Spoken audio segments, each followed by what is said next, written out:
સુરતના છોટા બજારમાં લોકો માટે દબાણ બન્યું માથાનો દુખાવો। હોસ્પિટલની આસપાસ જ દબાણને કારણે લોકોને વારંવાર મુશ્કેલી પડી રહી છે। દબાણને કારણે દર્દીઓને અવરજવરમાં પણ હાલાકી થઈ રહી છે, મુશ્કેલી પડી રહી છે। દબાણ દૂર નહીં થાય તો હોસ્પિટલને તાળા લાગે તેવી સ્થિતિ સર્જાઈ છે। દબાણ દૂર કરવા હોસ્પિટલના સંચાલકે ગૃહમંત્રી હર્ષ સંઘવીને પત્ર પણ લખ્યો છે।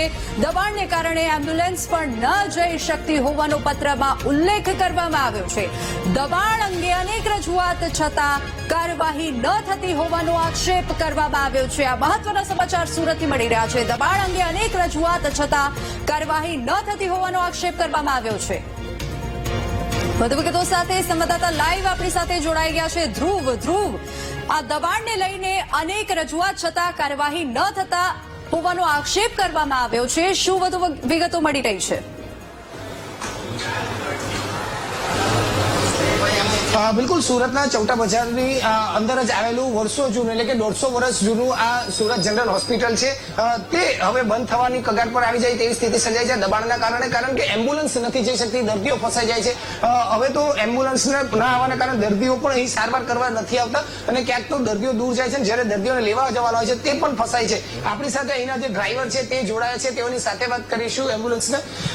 તમે રોજ અહીં દર્દીને લેવા જતા હશો, કઈ રીતની સ્થિતિ જોવા મળે છે? ટ્રાફિક હોય છે, અંદર ને બધું દુકાનો વચ્ચે લાગેલી હોય છે ત્યાં સર। એમ્બ્યુલન્સ કેવી ફસાઈ જાય છે? ફસાય એટલે જોવા રસ્તો નહીં મળતો જોવા માટે અમને। કે દર વખતની સ્થિતિ છે? ડેલી એવું જ થાય ડેલી એમ। હા, બિલકુલ, સ્થાનિક લોકોની પણ વારંવાર રજૂઆત છતાં આ જે ન્યુસન્સ છે દબાણનું તે દૂર નથી થતું, તેને લઈને પરેશાન છે। ગૃહ રાજ્યમંત્રીને પણ હવે તો પત્ર લખવામાં આવ્યો છે। આપણી સાથે સ્થાનિક લોકો પણ જોડાયા છે। સાહેબ, એમ્બ્યુલન્સ નથી જઈ શકતી, સ્થાનિક નથી જઈ શકતા, કઈ રીતની પરેશાની હોય છે? પરેશાનીમાં એવું છે કે મૂળ સુરત જનરલ હોસ્પિટલ પર આવવા માટેના જે કોઈ બી રસ્તા છે એ રસ્તાઓ પર દબાણકર્તાઓ, જે દબાણકર્તાની આગળ જે દુકાનદારો પોતાને ત્યાં ઉભા રાખે છે, અમને માહિતી એવી બી છે કે એ લોકો દુકાનદારો ભાડા વસૂલ કરે છે અને એ લોકોને રસ્તા પર દબાણ કરવા માટે પ્રોત્સાહિત કરે છે। ભૂતકાળમાં બી તમે કદાચ તમારા રેકોર્ડ પર બી હશે કે લાલગેટ પાસેથી સુરત મહાનગરપાલિકાએ આ બાબતની અંદર મોકડ્રીલ બી કરેલી અને મોકડ્રીલની અંદર સુરત મહાનગરપાલિકાના ફાયર ડિપાર્ટમેન્ટે એવો રિપોર્ટ બી કર્યો છે કે દબાણોના હિસાબે સમયસર ના તો એમ્બ્યુલન્સ આવી શકે એમ છે, ના તો ફાયર બ્રિગેડ આવી શકે એમ છે। આ રેકોર્ડ પર છે।